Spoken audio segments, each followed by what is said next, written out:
Brexit is back in the headlines, and this time, after much anticipation, there's a deal. After months of painstaking negotiations between the EU and the UK, an agreement has been struck on the highly controversial Northern Ireland Protocol. It allows goods to move across the border with Northern Ireland and the Republic of Ireland without any checks. And with European Commission President Ursula von der Leyen in London on Monday to seal the deal, she says what they're calling the Windsor Framework will allow for a fresh start in the relationship. This new framework will allow us to begin a new chapter. It provides for long-lasting solutions that both of us are confident will work for all people and businesses in Northern Ireland. Solutions that respond directly to the concerns they have raised. Under the current rules, goods are checked at ports in Northern Ireland on arrival from the UK, after which they can be moved into the Republic of Ireland.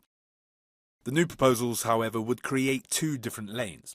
Goods destined just for Northern Ireland would travel through a green lane, where they're not checked. Goods destined for Ireland and the EU would go through a red lane, in which checks would be carried out.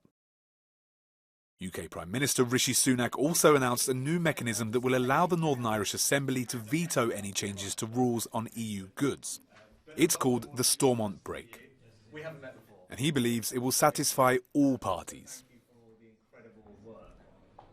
This will establish a clear process through which the democratically elected Assembly can pull an emergency brake for changes to EU goods rules that would have significant and lasting effects on everyday lives.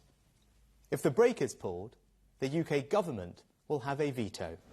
The European Court of Justice will still have a role as the final arbiter in any disputes between the EU and UK, however. The question now, though, is if this will satisfy hardliners in the British Tory Party and Democratic Unionist Party in Northern Ireland, given that removing the court's jurisdiction is one of their main demands. The deal will now be brought before the UK Parliament. Chris Pictures for Euronews.